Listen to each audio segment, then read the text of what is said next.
You're listening to the Stoic Solutions podcast, practical wisdom for everyday life inspired by the ancient tradition of Stoic philosophy from Greece and Rome. I'm your host, Justin Vakula.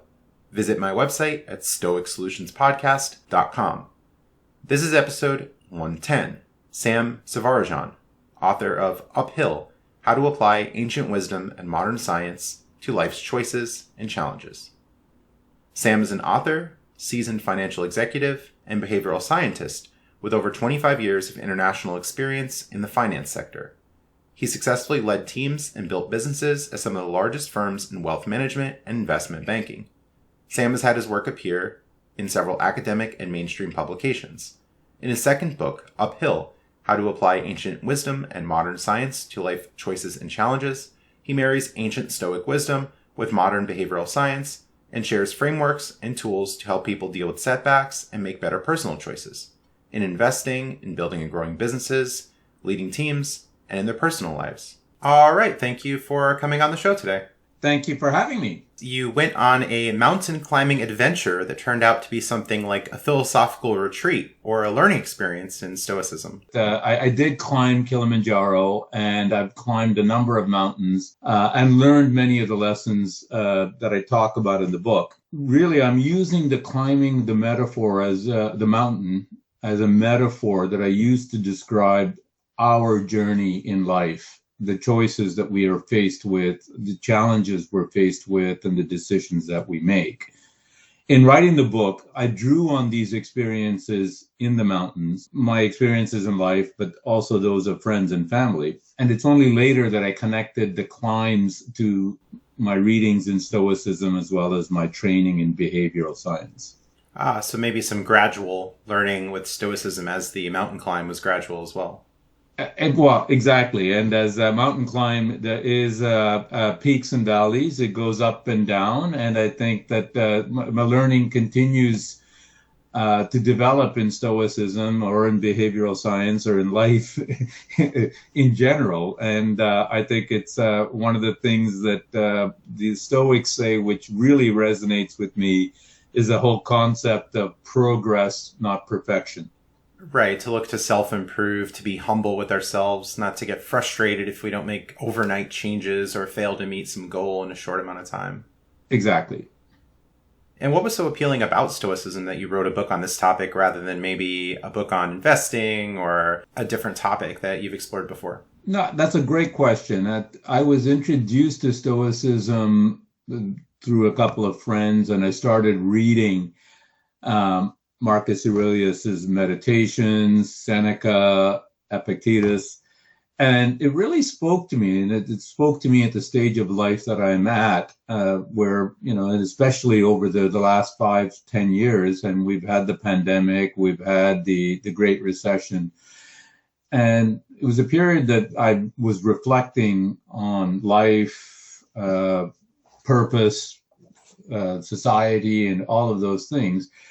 And to be honest, what fascinated me, Justin, in Stoicism, the more that I read about it, is that many of the things that Marcus Aurelius or Seneca or Epictetus talked about from ancient Rome applies to our lives today. And I think that is one of the things that really grabbed me, and the idea that it's a very practical and I think accessible way of looking at life, and that you can apply to have a better understanding and approach to life, I think really resonated with me and continues to resonate with me.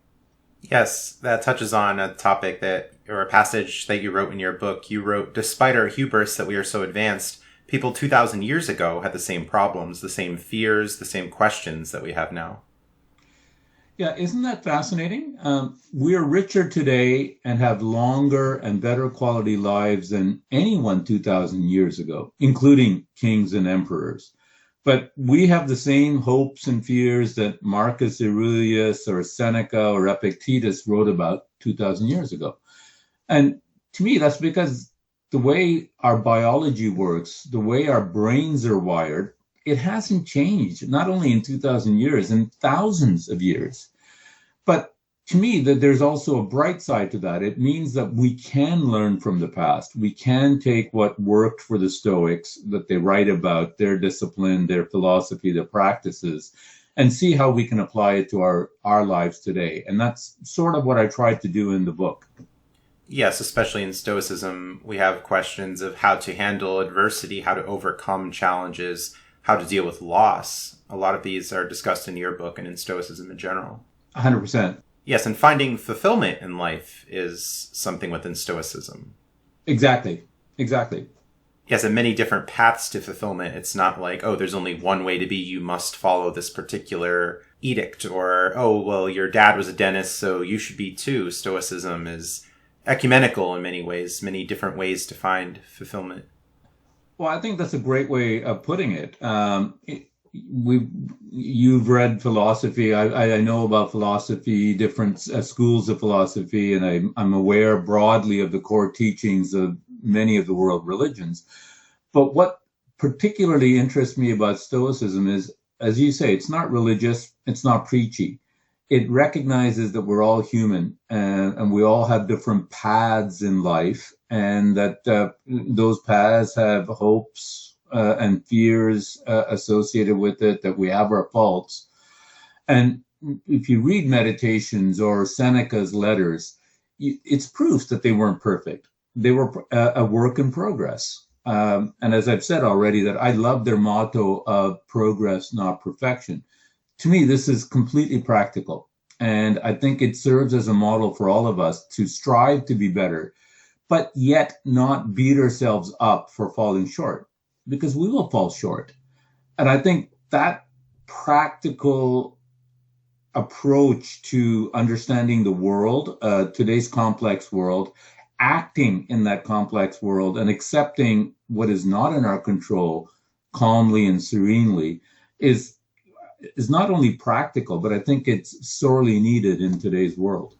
Yes, within Marcus Aurelius, there's a lot of talk of acceptance, and that meditate when you wake up in the morning that you'll deal with people you might view as difficult. There are going to be all sorts of people who've fallen short of wisdom, or perhaps they're very angry, they're going to get in your way, they're going to conflict with you in many different ways. So we can anticipate these hardships, accept it, and hopefully adjust on our ends to better get through the day and not be so agitated by others. And I think that's a good advice. And it's one that is paralleled by modern behavioral science, which talks about the concept of framing. How we look at a situation very much colors how we interpret it, how we react to it, and the outcomes that we can face from it. Epictetus talks about that, it's not he talks about we're all given a role to play, and it's not necessarily up to us to question the role that we are given, but to play it to the best of our ability. And he talks about if you're a cripple, and he was crippled by his master, etc. But he practiced his philosophy, saying that this is the hand that I've been dealt with. It's not much use to complain about the hand that I've got. It's how do I make the best of it? Oh, yes. One of my favorite Epictetus passages talks about people playing a game of dice, and we don't have control over what will come up on the dice, but we can handle what happens and adjust accordingly. And I think that this is, to me, it was a relevant mindset and philosophy 2,000 years ago. And I think it's an even more necessary mindset and philosophy today. I think for all of our technology and all of our knowledge and all of our science, and I'm not by no means complaining about any of that. I totally believe in all of that progress that we've made. But I think it leads many to have this false sense of control, a false sense of greater control over life and events around us than perhaps is the case. And I think in that situation, the Stoic teachings can really help us to understand and accept the fact that not everything in this world is in our control, and how to deal with it and how to thrive in that circumstance. Yes, to try to maintain control where we can, like social media, for instance. Well, we could spend an entire day just scrolling through random social media stuff and looking at it, or we can choose to use it for different ends. So it's going to be how we use the technology rather than saying the thing is good or bad in itself, as the Stoics often talk about things like money, for instance. Money isn't necessarily a good or a bad thing in itself, but it's how we use it.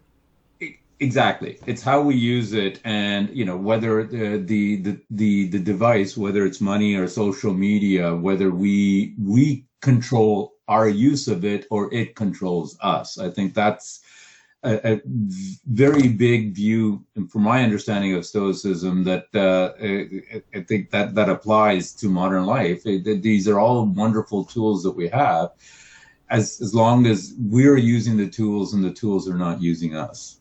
Yes, especially with money, I think that people can go wrong in many areas with lifestyle creep, and that they maybe make more money with a certain job and then they start spending more and they're still unhappy. And some of these people are even living paycheck to paycheck, squandering their money, squandering their wealth. Whereas people living a more modest life can still be happy and have more behind rather than having to deal with the paycheck to paycheck lifestyle. Well, this is where the parallels between Stoicism and behavioral science, to me, is fascinating. What you just talked about, Justin, is mirrored in behavioral science in this concept of the hedonic treadmill. So the idea being that when we're chasing external motivation or external goods, such as money, such as status, such as title, it's never enough. The moment that you've achieved that next job or that next promotion, you are already looking for the one after that. If you have bought the house of your dreams, pretty soon you're going to want something else. And the behavioral science will say that we're far better looking at intrinsic motivations, the type of person you want to be, the type of values that you have, the type of interest, purpose that's internally driven. And I think that is exactly what the Stoics have talked about. The idea that we should be driven by a sense of purpose, not necessarily that we don't enjoy the finer things in life. Marcus Aurelius or Seneca were not advocating that we should be hermits. Seneca was a fabulously wealthy man, but Seneca famously said, "My riches belong to me." He said this to a friend, "My riches belong to me, you belong to your riches." The point being that he's enjoying his riches while he has it, but if he were to lose it, it wasn't going to destroy his life. Yes, we can have some of what the Stoics would call preferred indifference, that, okay, well, we don't need that fancy meal to have a good life, but if we have it maybe once in a while or achieve it at very low cost, then that can be okay, but not to overindulge. And then people will set that as sort of a norm, or they're going out and spending all this money, they really can't afford it. Or in some ways it's okay, well, hey, you can go out and spend maybe $15 or $20 rather than spending $150. Like, what extra utility is that $100+ really doing for you? So I think it's asking what must be traded for what, as that common question comes up within the Stoic text. And I think, to your point, I think it's even more applicable today in the world of social media. I think the idea that we are keeping up with the Joneses or the Kardashians because what we're seeing on TV or online, there is a sense of there's a curated reality that we're seeing on social media, the highlight reel, if you will, of people's lives. And I think that the tendency to compare ourselves and want to live or keep up with that, I think, is causing a lot of the turmoil in people's lives today. And falling back on that Stoic teachings and those principles, I think, can help people manage this complexity and this the challenges, I think, that modern living presents. Yes, and the want for fame, for instance, can turn out to be a bad thing, as some of these people who are maybe engaging in some public displays could get negative attention, and that might not turn out too well for them. Maybe think of the reality stars, for instance, that, okay, well, they're on television, they're cursing at other people, they're throwing things, they're very angry. Like, okay, well, they get the attention on that show, but is that a good way to go about life? Is that how we should be? I think not. The Stoics would agree with you, right? Marcus Aurelius wrote in Meditations that the idea of worrying about your legacy or even momentary fame is sort of pointless. He says that even the heroes of his time, whether it was Alexander the Great, I think there's the quote that Alexander the Great and his chariot driver, both ended up buried in the same ground, right? So Yeah. I think that the pursuit of fame the pursuit of fame is fleeting, to Marcus Aurelius's point, but the pursuit of fame at the expense of your values or in a way that goes against the broader purpose of your life, as you suggest, would be something that the Stoics would certainly frown on and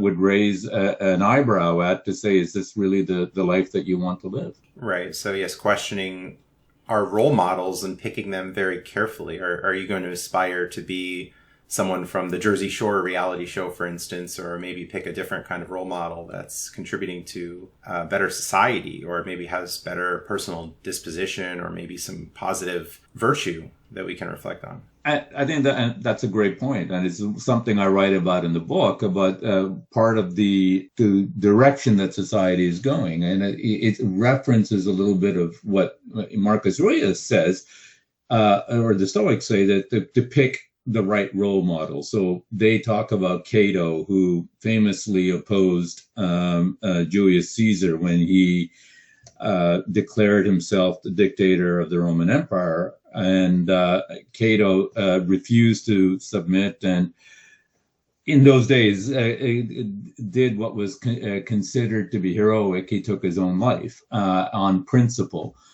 And what I write about in my book is that we all need role models. And, there was a time when the role models might have been a religious leader or a significant leader in society. I wonder whether the role models that we're choosing, or many are choosing today, are the reality TV stars and celebrities, and what exactly that we are role modeling, what we're using them as role models for. Yes, we ought to be careful of who we surround ourselves with as well, as the Stoics mentioned, that if we're around people who give off a bad disposition, they're treating others poorly, perhaps we get molded into what they are like if we're not careful.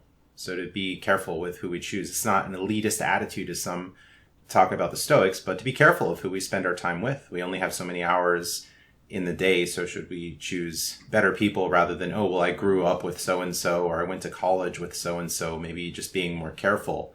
And maybe later in life as an adult, we can be more picky of who we spend our time with as well, rather than just the same old people. Well, and I think there's a lot of modern sayings that support that. I mean, there's one that I recall that we are the product of the 5 people that we hang out with, right? And I think that's very much along the lines of what you say. I mean, the Stoics talked about the freedom of choice that we all have to kind of decide who we want to be and how we want to live our lives. And your point, Justin, is exactly that by choosing who we surround ourselves with, the type of influences we expose ourselves to, I think, is going to determine the type of choices that we get to make and the type of life that we get to have. Yes, in your book, you write, it's possible that our desires and goals are primarily molded by others. Maybe it's not our own preferences or values. To me, that was an interesting point. This is the idea of mimetic desire that I write about in the book. And the concept of mimesis was put forward by the philosopher René Girard. And in the book, I talk about the fact that we have subtle influences on our desires and goals from the moment we are born. So our parents their friends, what we watch, what we do, very much influences what we value and what we strive for. So we think these are our own goals and our own desires, but in fact, they've been influenced and shaped and molded by these external influences. A book by Luke Burgess, Wanting is the title, describes this in much greater detail. So Rene Girard said that such mimetic striving can actually create intense rivalry. The bizarre thing is that the more similar that we become as people, the more different we try to be. So a great modern example is the space race amongst billionaires. So Jeff Bezos, Richard Branson, and Elon Musk are the latest very wealthy people that are all trying to be different. But the funny thing is they're all trying to be different in the same way. This is mimetic desire at work, and an illustration that even though we think they're internal desires, how influenced they are by others and society around us. Yes, and it could be a good thing to be mindful of our upbringing. Maybe, okay, well, our parents had these particular political or religious beliefs rather than just going whatever they had. Maybe we should look into those things and, well, what do some other people believe? Maybe, oh, well, I grew up in a Catholic household, but hey, what about the people in this part of the country or this different country? What do they believe? And what are the reasons for those beliefs? So it's having an open-minded stance and thinking about the ideas rather than just holding them because they were popular or the people around us had held them. Well, and this goes to the very first of the three Stoic disciplines, what Marcus Aurelius calls assent, or having an objective understanding of reality. And I think, to your point, if our reality is shaped by one perspective, our parents or our upbringing or whatever that influences our beliefs, Stoicism would advocate that we should be supplementing those perspectives with other views that can together shape a more objective understanding of the world. Yeah, getting to learn the other perspectives, getting to learn about the other people, trying to understand their positions rather than, unfortunately, in today's polarized society, casting, quote unquote, the other side as evil people. They want to destroy America, whatever other charged language that one might hear. And I think this, again, goes back to another Stoic, concept that I think really resonated with me, that, that we're all part of society and that we all have a collective vested interest in society. And I think one of the things that Marcus Aurelius talks about is that a tree, and he uses the metaphor of a tree can lose a leaf or a limb and continue to survive. But the leaf or a limb cannot survive without the tree. And the point that he's making is that we are all part of society. And what is good for society in general is good for the individuals. And that we all have this, and this is something I write about in the book, that you talk about polarization, that we live in a world right now where everybody is starkly aware of their rights. But rights don't exist in a vacuum. The rights are part of a social contract that we've all implicitly signed, that says that we restrict some of our rights because we believe that we're better off for it. So, for example, in theory, before we had society and laws, there is nothing stopping us from robbing our fellow man.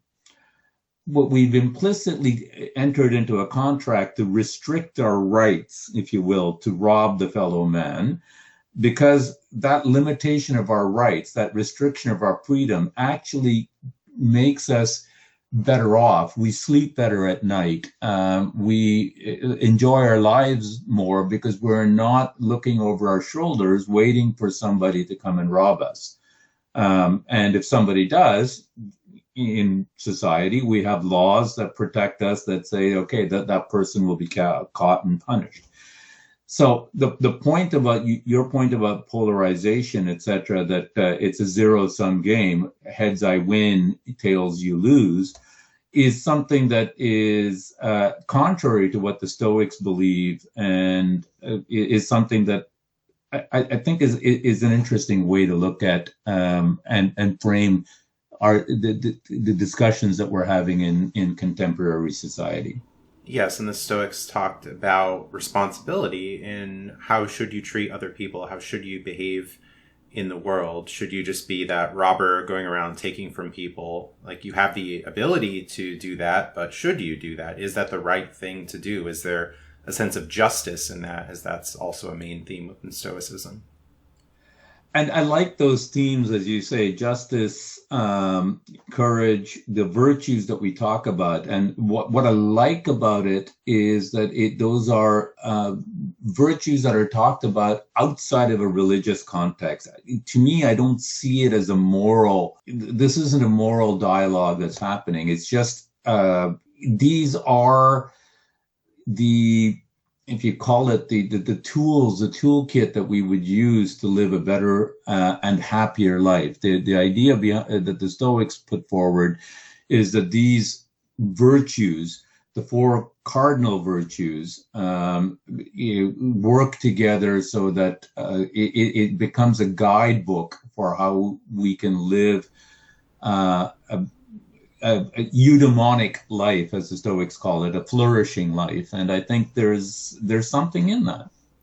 Yes, and moderation being another one. So maybe, okay, let's not work 70, 80 hours a week and neglect other areas of life. As you wrote in your book, there are trade-offs for spending our time.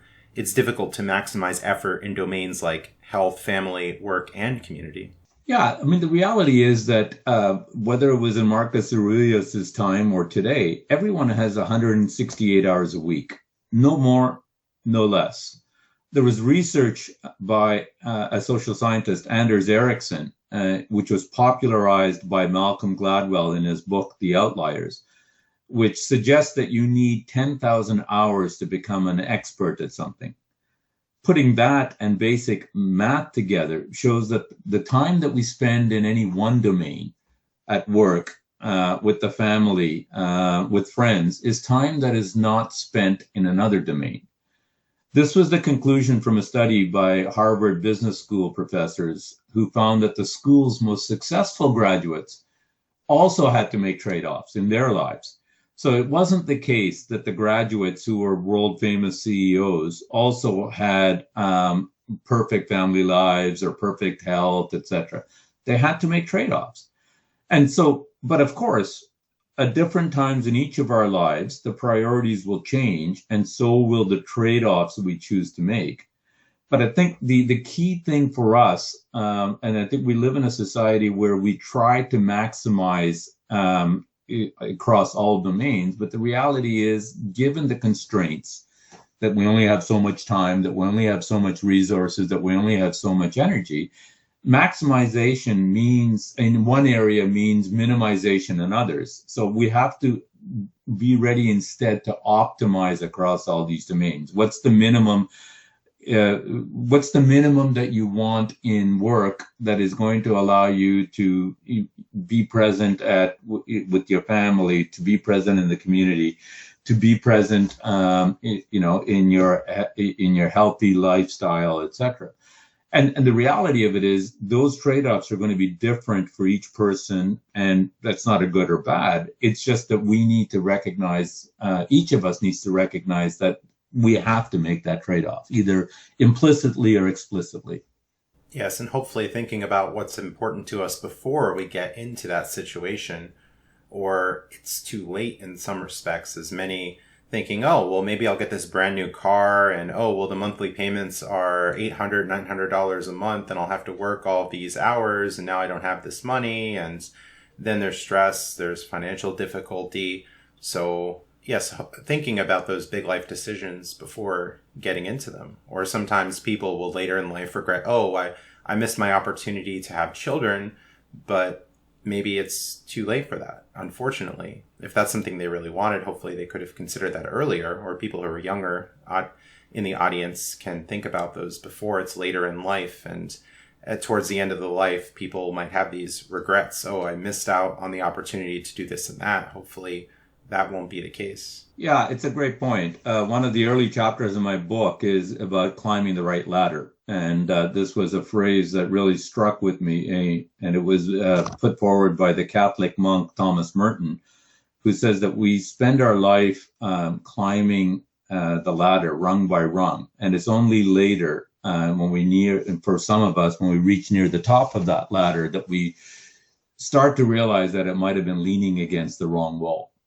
And I think this is your point, Justin, about picking the values that are going to frame, that are going to be the wall on which we're going to lean our ladder against. And I think it's, if you think about philosophy, and in particular Stoic philosophy, I think what it's teaching you, or what it's helping you provide, is a framework in which you can evaluate the choices and decisions that you make. It doesn't mean that framework won't change, and it doesn't mean that you're not going to make the wrong choice at times, but it makes things easier. It frees up mental energy, and it avoids temptation if you have a framework in which you can make those decisions. So I'll give you an example. I write about it in the book. But Clayton Christensen, who is an author who sadly passed away, but is an author who wrote the book, How Will You Measure Your Life?, says in the book a story of when he was a student. He was a key player on the school basketball team, and they had made it through the playoffs, and they had a championship game on a Sunday. Now, Christensen was very religious and had long before decided that he would not work or play on Sunday, his Sabbath. Now, it turned out that the championship game was to be played on the Sunday, and his coach and his teammates were begging him to play. But for Christensen, while it wasn't an easy decision to make in the sense that he didn't want to let his team down, it was an easy decision to make because he had already had the framework for his life. Sundays were not meant for work or play. So when that decision came, and when the temptation to say, okay, I'm going to make an exception this time came, it was far easier for him to deal with that situation than for somebody who didn't have that framework already in place. Yes, so many different ways to make a decision, to deliberate about it, not to just make it in a few minutes, not even necessarily the same day, as, oh, well, maybe you're tired and you're browsing through Amazon and you decide to just purchase something for $400 that you normally wouldn't, right? So taking a little bit of longer time, being more intentional about things, not being emotional about things to the point of, oh, well, I'm upset, so I'm just going to eat all this food and drink all this alcohol and regret it the next day. The Stoicism is telling us to be more intentional. And it's something in your book you wrote that emotions are fundamental and necessary human trait, but misfortune comes from letting emotions drive our decisions. Yeah, I think that there is behavioral science, for example, that would show, research shows that people with damage to their brain's emotional centers are simply incapable of making decisions. So the idea that emotions are bad, or that we should wish away emotions, is simply wrong. What the Stoics were saying, and I wholeheartedly agree, is that we need emotions and we should give it the proper respect. Emotions are another lens to evaluate the options and alternatives that we have. This is the gut feeling, like, it shows whether how much something matters to you, which way your experience and your past experience and your preferences are leading you. The key thing that the Stoics say is that the emotions cannot be the only tool that you're using to make a decision. You should be using your reason. Your emotions provide one perspective. Your reason and your experience and your training should provide other perspectives. And together you can make a more fulsome decision in the things that matter. Yes, and not be overly driven by negative emotions like anger, envy, Now, they could play some part, but not the majority of the picture. Like, oh, well, we see that our neighbor seems to be happy, and we might think, oh, well, how does he do that? Maybe I can be like my neighbor. That can be healthy to some extent. But if it's, oh, well, my neighbor got this brand new car and I need to buy that too, and I need to dress like him and I need to do everything, that's not going to be good. So it's more of the moderation within Stoicism. I think it's moderation, and I think to your point is again, it comes back to the objective understanding of the world. I think the neighbor buying a car is a great example. I've used that many times. I think and we're seeing this in social media and everything else. We're seeing this in the levels of debt that we have in the U.S. or and other Western countries, and I think that that becomes a reaction that you're seeing somebody like your neighbor buying the car and making a decision that may not be fully informed or that may not be absent the emotional component to it. Your neighbor might buy a car because they don't have kids or other obligations that you might have. So it's those kind of contexts that need to be brought in, that rational thinking that the Stoics advocated, that it can, I think, in many ways protect ourselves from making or relying on our first impressions and getting ourselves in trouble. Yes, a lot of these stressors, a lot of these desires, too much desire anyway, can be self-defeating. You write in your book that a lot of your life stress was from an attempt to control things that were outside of your control. So maybe some people will, oh, well, I was attracted to this one person earlier in life. I wanted this marriage. I wanted this romantic relationship, whatever. And the person isn't interested. And they're so upset about that. They're continuing to pursue this person, even though it's not going in a positive direction. So perhaps that could be one thing of trying to control things outside of your control rather than moving on and perhaps finding meaning, finding another person, finding a new hobby. Something else could be an answer rather than, as some have called it, one-itis. Yeah. Look, the reality is that many things are out of our control. And I think that's a sad reality for all of us. And we've talked about this earlier, but with modern technology and the way modern society is structured, we are led to believe that we have more control than we actually do. And that's just not the case. I mean, I could give you any number of examples. I mean, look at COVID-19. I mean, can anyone say that we knew that was coming down the road or that we had control over it? Look at the current economic situation. Look at people who are sadly losing their jobs. None of this is in their control. I think why Stoicism has particular resonance to me, but I think to us in today's world, is that Stoicism isn't saying, it isn't giving you a fatalistic prescription on life that says everything will work out. It's not giving you a rosy, Pollyannish view of life to say, just think positive and everything will be okay. It does say that do your best. It says, understand the world objectively, act purposefully and courageously, but accept the things that are not in your control. And what that means to me is that you don't worry or beat yourself up about what is not in your control. You simply, I mean, that's, I mean that relatively speaking, of course, but the advice is that you should assess your current situation calmly, rationally, and then take the appropriate action after taking into consideration the likely consequences of those actions. Yes, sometimes it can get tricky too if some things are partially in our control, somewhat outside of our control. It can be difficult to understand, although some modern Stoics have talked about the trichotomy of control for those partial things, like excelling at a sport, for instance. We can study, we can practice, we can perform, but ultimately whether we get chosen to participate in the team isn't completely up to us. And I think that's exactly right. I think that another example in modern life would be interviewing or getting a job. And I think that there's a lot of negativity, I think, especially among some of the younger people who are looking for jobs and, feeling that they're not getting the jobs that reflect their education, their experience, etc. And it's easy to be fatalistic in that world. But a Stoic view would say in that context that, look, you still prepare yourself. This is that trichotomy of control. You focus on the parts of this that are in your control. You prepare for the interviews as best as you can.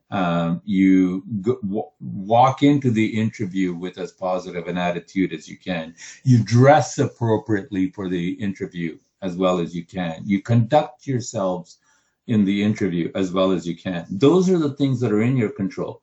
How the interviewer reacts, how the company reacts, what their next step is, those are unfortunately outside your control. And you have to accept that. And I think that, to me, is, I don't think that was different 2,000 years ago. I don't think that is different today. And I'm willing to bet that it won't be different 500 years from now. Yes, the applications of Stoicism are really interesting as so many people from different backgrounds are approaching the philosophy, as I got into it through poker play. As I was listening to the Thinking Poker podcast, and they mentioned, hey, Stoicism can be very helpful for your mental game. And in poker, there are so many situations where you made the best effort, you got all of your money in with the best hand, but you got unlucky in a way that the other person caught up, they made a better hand. So there was an element of what we might call misfortune in that. But hey, we got our money in good, we made the best decision, and maybe that could be the case for the job interview as well. You were well prepared, you had great answers to the interviewer's question, but then it turned out that maybe a week later they said, oh, well, we're just not accepting more people for the position at this time. And maybe someone made a decision and said, oh, well, we're just not hiring anymore. They put out the job application, but for whatever reason, they didn't do that. Some people might take it personal or, oh, I'm a failure, but that's not the right way to conceptualize it. We might not always get the closure in why we weren't selected in that example. But yeah, to not take it so personally and just to make our best effort that we can. No, I think you're exactly right. And in behavioral science, I think there is this concept of differentiating between luck and skill. And there are things that are pure luck, going to some casino games, for example. There are other things that are, I would say, far closer to the skill level. And I think this is, playing football or playing poker, I think is far more on the skill level.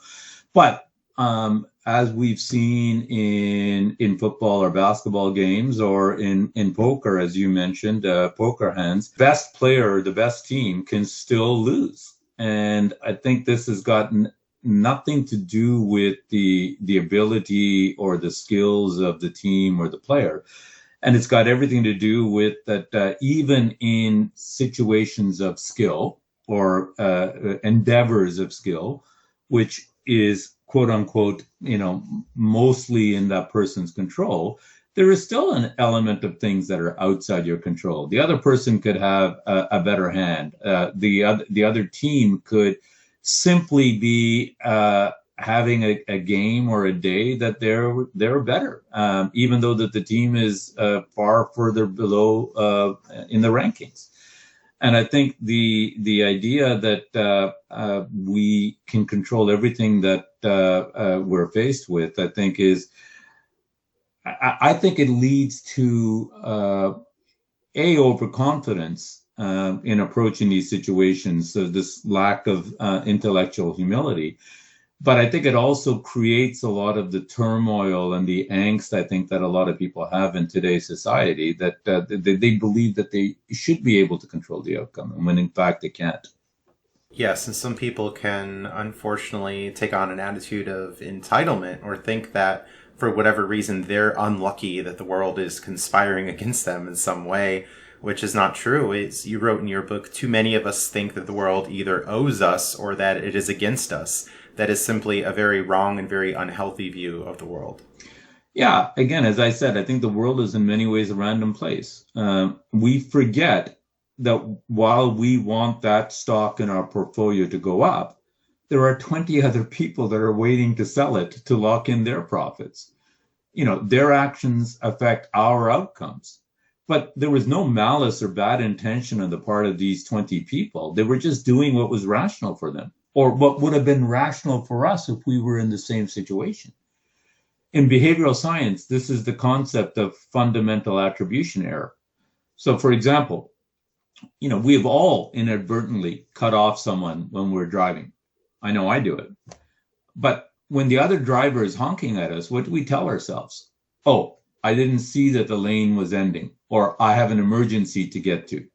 So we weren't being unfair or doing it out of malice. But when somebody else cuts us off, we get upset thinking that other driver is an idiot or deliberately doing it to provoke us. So that's just the way humans are wired. We want to think that what we do is affected by external circumstances. We couldn't help it. But what others do is motivated by their personalities. This leads to the point that you're making, that we think that the world is, either owes us or that it's against us. And the world is completely neutral.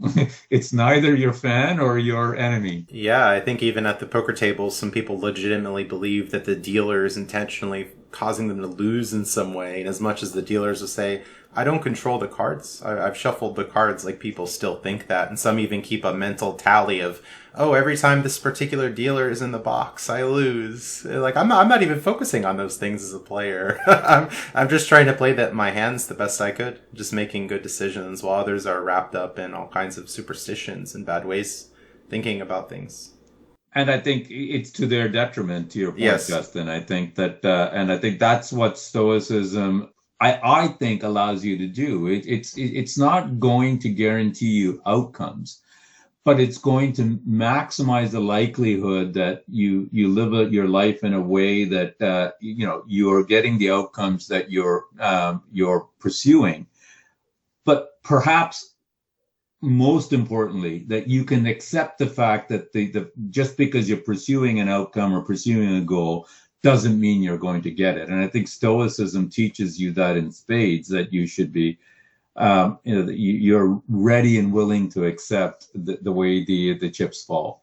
Sorry, a couple of poker references. Yes, you wrote in your book, go ahead and enjoy what life offers you, but don't expect it and don't become attached to it. It really resonated with me, and I think it's something that I believe can help a lot of us. I think it's, again, the concept of accepting what is outside our control. Getting laid off or facing a recession is largely out of our control. It doesn't mean that we should live in fear. We should enjoy our lives. But good financial planning means that, you should save some money as an emergency fund, because the world doesn't turn out the way that we want it to. It was Benjamin Franklin that said that nothing is certain but death and taxes. The Stoics would say that everything we have, we will lose at some point. Now, some may see this as morbid.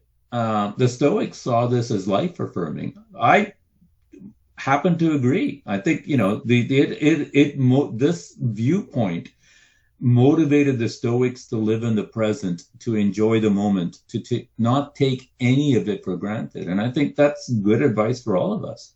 Yes, and then when the inevitable, what we might call adversity or misfortune happens, we'll be better prepared for it rather than taken off guard and not know how to react. Exactly that. I think, if you're prepared that everything is temporary, everything is going to, including our lives, these things do pass, as they have for hundreds and thousands of years. It's liberating because it actually kind of stops us from wallowing in fear and allows us to view the world objectively and enjoy the world objectively. All right, very good. Some closing thoughts here. I've been reading some threads on Reddit recently under Stoicism about applying Stoicism for teenagers, or maybe even children, as most Stoic products are books written by adults for adults.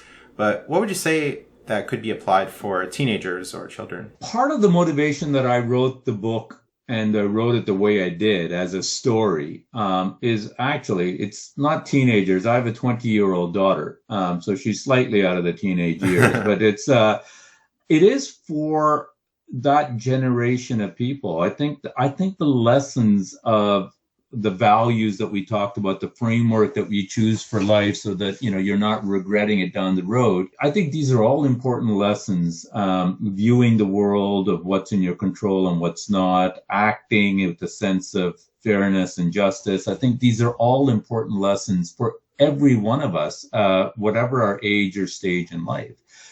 I think the challenge, and I'm the first to admit, I didn't read Stoicism when I was 10, 12, 15, or 20. I mean, I started reading it later in life. Part of it is it's philosophy. It's not easy to access or digest.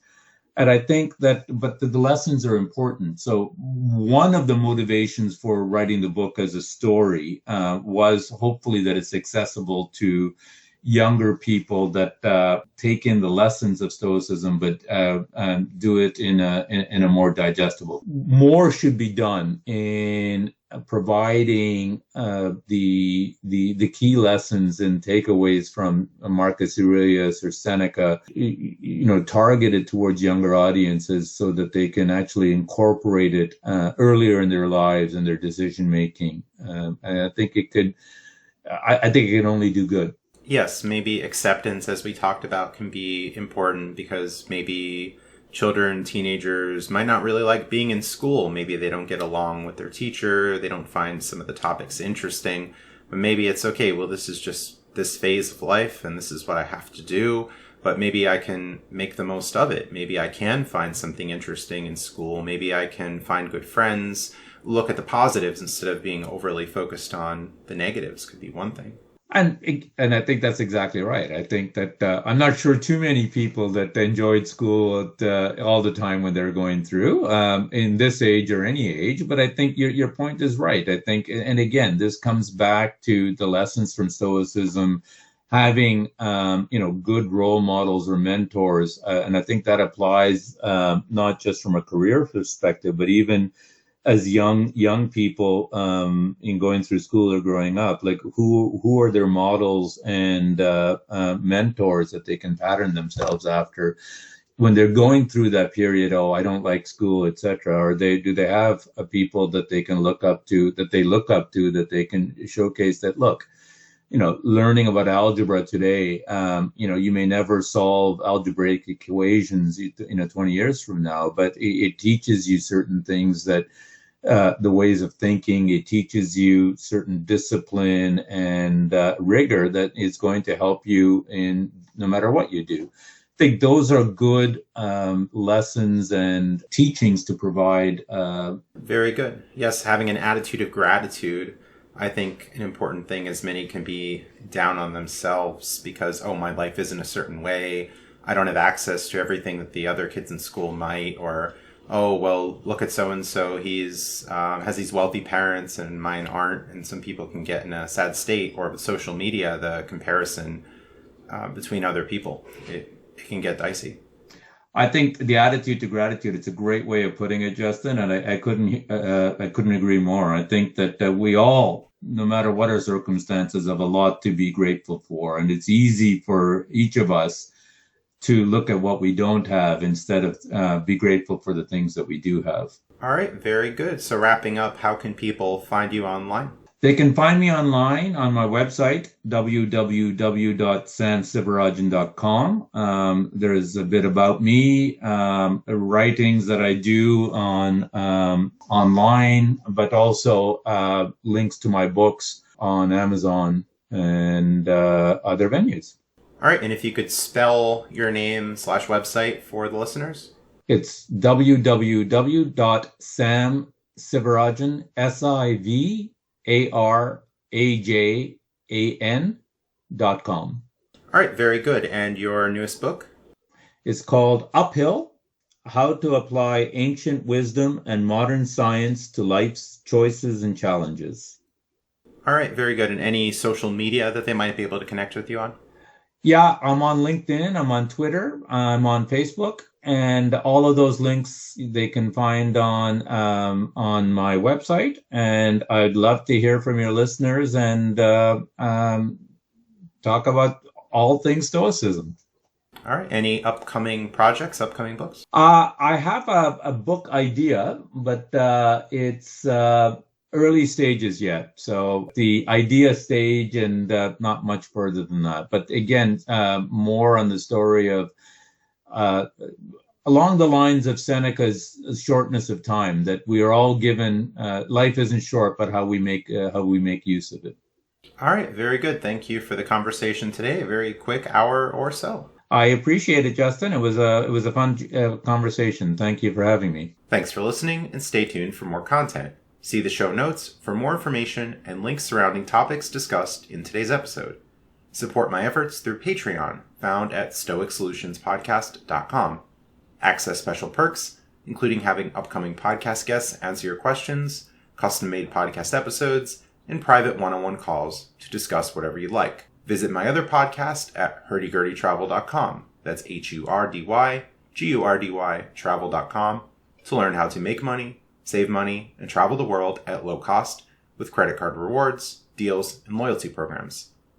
Find me in the 2022 book, Stoicism Today, Selected Writings, Volume 4. Order a paperback or Kindle version of the book from Amazon.com.